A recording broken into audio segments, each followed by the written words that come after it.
yang namanya indeks itu kan bukan lagi secara kuantitatif kan ekonomi, tapi indeks kebahagiaan, happiness. Itu ya, kan ada namanya Wikipedia ya. Ada toko aja namanya Tokopedia. Mungkin banyak pedia-pedia yang lain yang artinya sebenarnya pengetahuan pedia itu. Nah, kalau tentang diri manusia itu kita sebut pedianya gitu ya. Kami menyebutnya sebagai diri pedia. Di dalam badan kamu ini ada dua serigala, serigala hitam dan putih. Dan itu selalu berkelahi. Nah, dalam berkelahi ini siapa yang menang? Ya, yang dikasih makan lebih banyak. Gitu. Jadi serigala yang hitam ini maunya kan makan daging, maunya sendiri semua yang enak. Yang putih ini cuma mau tenang, diam, meditasi, ya, berdoa gitu kan. Nah, kalau dua ini seimbang, maka badan ini menjadi bisa bekerja dengan baik.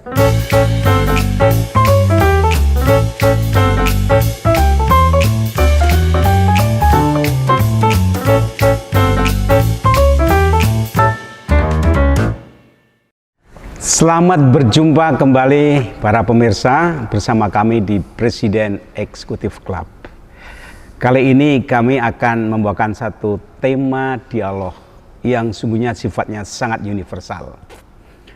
Pertama, kita menyadari dunia semakin terkoneksi, batas-batas etnis, budaya, agama ini semakin roboh, dan di sana secara garis besar kita menemukan dua tipologi orang. Apapun agamanya, etnisnya, di sana ada orang baik dan ada orang yang jahat, apapun agama etnisnya.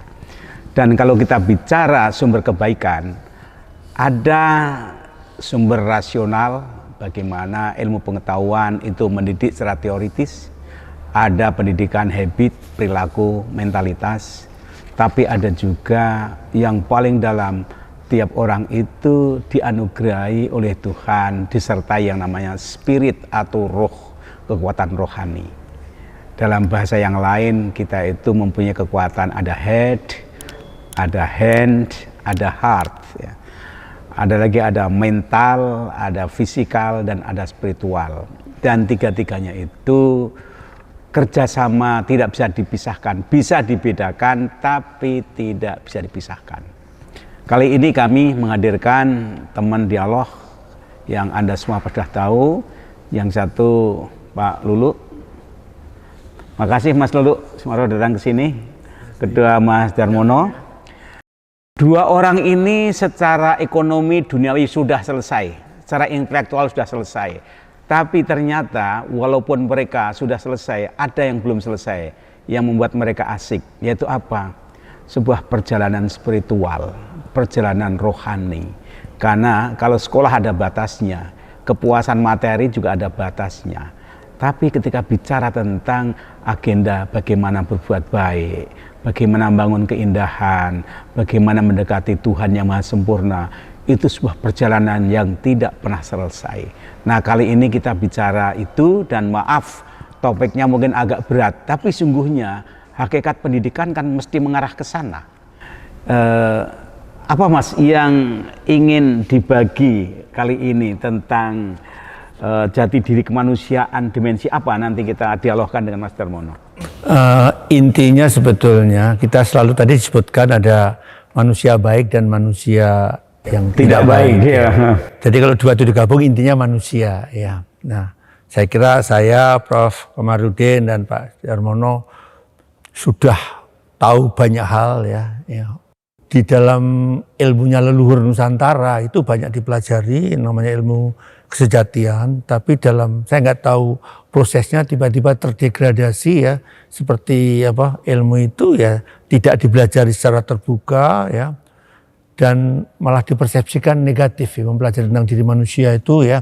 Ada data ya dari penelitian yang dilakukan oleh salah seorang peneliti yang kami baca di Jain Kebudayaan laporannya, itu ternyata kalau kita ngomong tentang diri manusia itu lari-larinya ke seperti membicarakan masalah kepercayaan, masalah kebatinan, masalah macam-macam, dan di hasil survei itu yang agak mengejutkan ya, persepsi publik terhadap ilmu-ilmu kesejatian itu ya ternyata menganggap sebagai perdukunan itu 31% ya. publik menganggap ya. Yang kedua sebagai budaya itu 21% ya.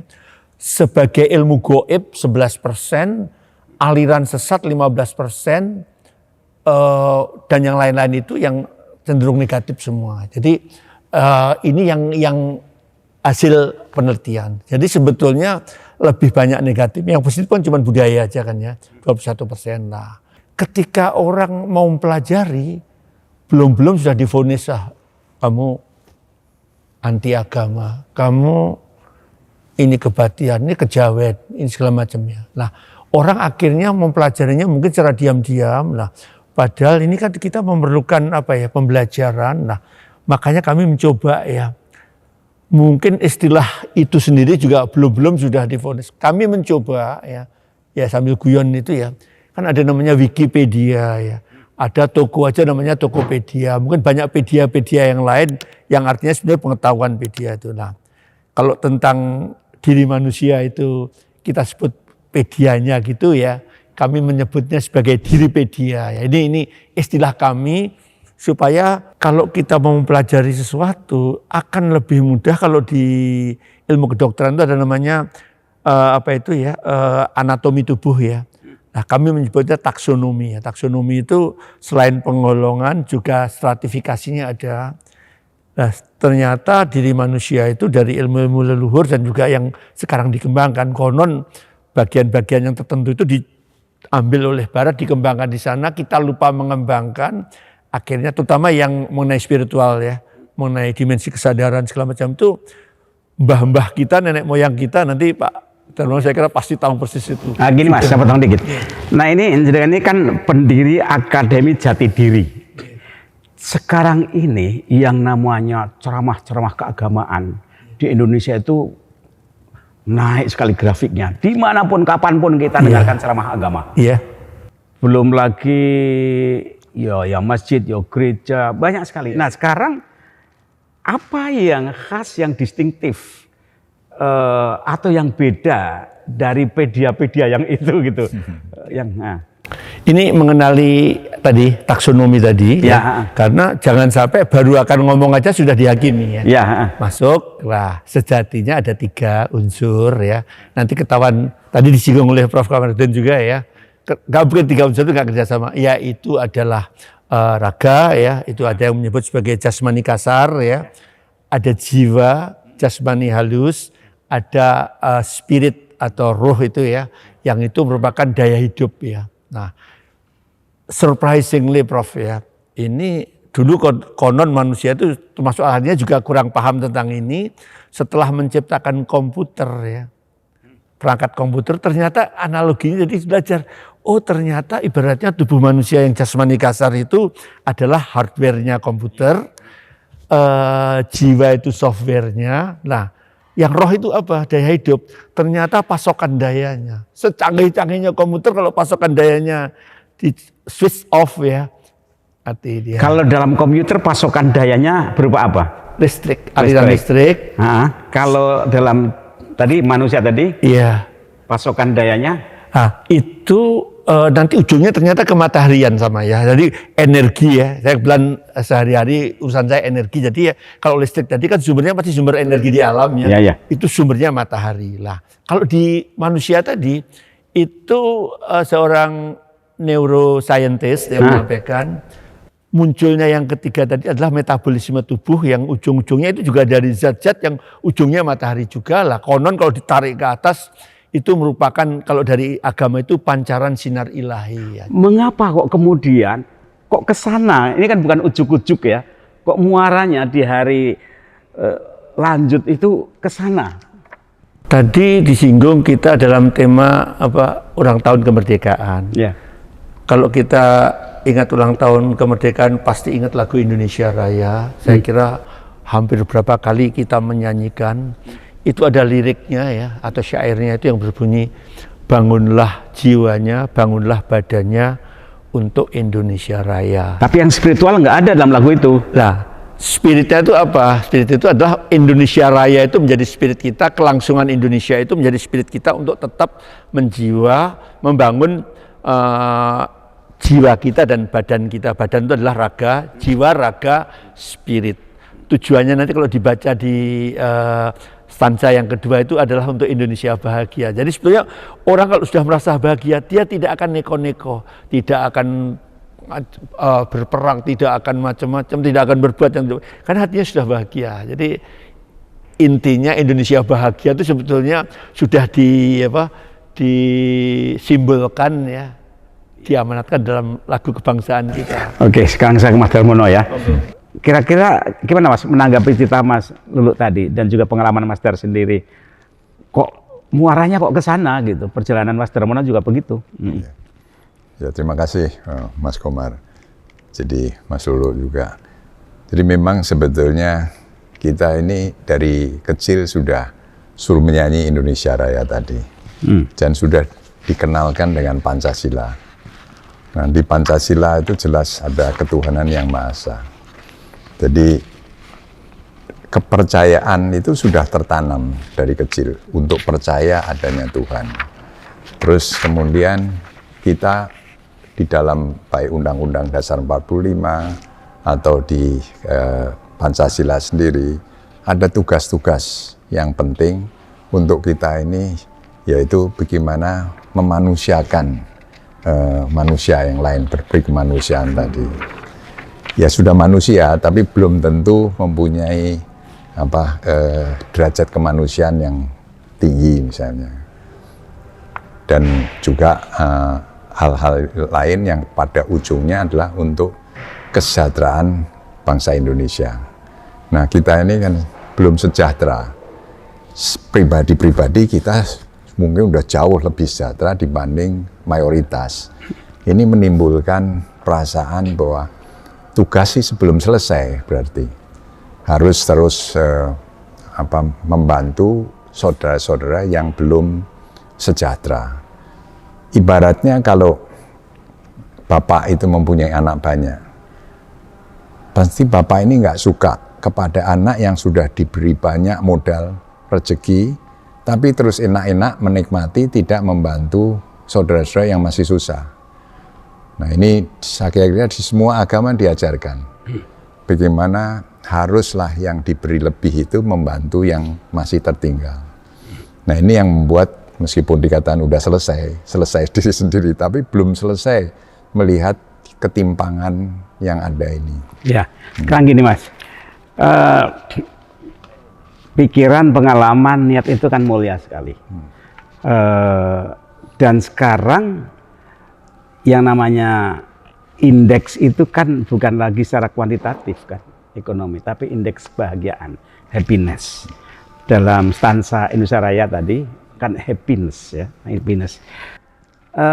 Mengapa di Nusantara, di Jawa khususnya, yang dulunya itu mereka intens ya, sejak dari kecil itu diajak menghayati itu, tapi kelihatannya kok tergerus ya di lingkungan masyarakat itu. Dan ini kan pikiran-pikiran Mas Lulu, Mas Dar itu kan kayak melawan mainstream gitu. Gimana kira-kira? Betul sekali Prof. Jadi saya kira kalau kita sudah banyak baca ya, ilmu leluhur kita itu memang tinggi ya. Kok tergerus tadi atau terdegradasi ya. Bukan tidak mungkin itu ada namanya dekulturisasi oleh quote-unquote penjajah ataupun mungkin orang-orang yang tidak senang bahwa bangsa ini akan menjadi bangsa yang besar lah. Itu kan sudah terjadi ya, sudah kita tidak perlu meratap. Itu kita melihat keadaan sekarang dan saya selalu pakai ini.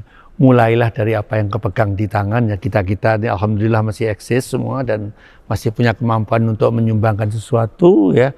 Nah, ya kita mulai dari situ, karena kalau kita hanya diskusi saja, ibaratnya kita tuh hanya akan kayak mengecat langit ya. Jadi udah saya belajar sedikit tadi, bukan menciptakan Diripedia Prof. Jadi saya lebih tepat menggali ya, seperti Bung Karno dulu menggali nilai-nilai yang ada itu dalam Pancasila. Saya kecil-kecilannya aja. Jadi ilmu-ilmu kesejahteraan itu sebetulnya sudah banyak ada. Kami mencoba menggali itu, merumuskan menjadi Diripedia. Nah, ini kaitannya dengan akademi ini apa? Institusi atau tempat latihan atau sanggar atau apa ini Mas? Ini akademi tanda petik, kan di kita negeri kita juga ada namanya Academy of Science. Ya. Itu bukan akademi sekolahan tapi ya sentra tempat pemikiran ya, pembelajaran bersama, tidak bermaksud untuk diri sendiri, tapi mari bersama-sama kita kaji, terus kita sempurnakan sehingga ini menjadi milik bersama, bukan milik Iya. Kalau Mas Dan ini kan banyak universitas, punya lingkungan, punya mitra, punya anak buah. Gimana agar pemikiran tadi tidak untuk diri sendiri, tapi juga melimpah bagi orang lain? Tentu sudah dilakukan, tapi mungkin bisa dibagi sehingga kawan nanti bisa meneruskan menjaga apa yang dilakukan Mas Dan. Ya, sebetulnya kalau kita bicara itu orang cenderung lupa. Kalau lihat itu mungkin ingat, tapi kalau kita mengerjakan baru mengerti. Jadi ya kita harus kasih contoh dengan mengerjakan. Dan contoh-contoh tadi dengan kesempatan praktek-praktek tadilah yang kita upayakan kan Mas. Maka meskipun sudah bangun 4 kawasan industri, 3 kawasan ekonomi khusus, masih saya sampaikan ke teman-teman itu, marilah kita bangun 100 kawasan industri baru untuk memberikan lahan buat anak-anak muda mendapatkan latihan, pendidikan di pekerjaan. Karena bekerja di industri itu mau tidak mau harus disiplin, harus berintegritas, harus bisa mengontrol hawa nafsunya, yang mungkin dikatakan Mas Lulu tadi, jiwa yang harus dikendalikan oleh spirit. Ya, jadi memang body, soul, and mind dalam bahasa Inggrisnya juga, itu kan mirip juga tadi, dibagi 3. Jadi kalau di dalam pekerjaan, badan ini harus kuat. Nah, kemudian harus mempunyai jiwa juga yang ingin membangun, inginnya banyak, have-have-nya banyak. Tapi jangan kelewatan.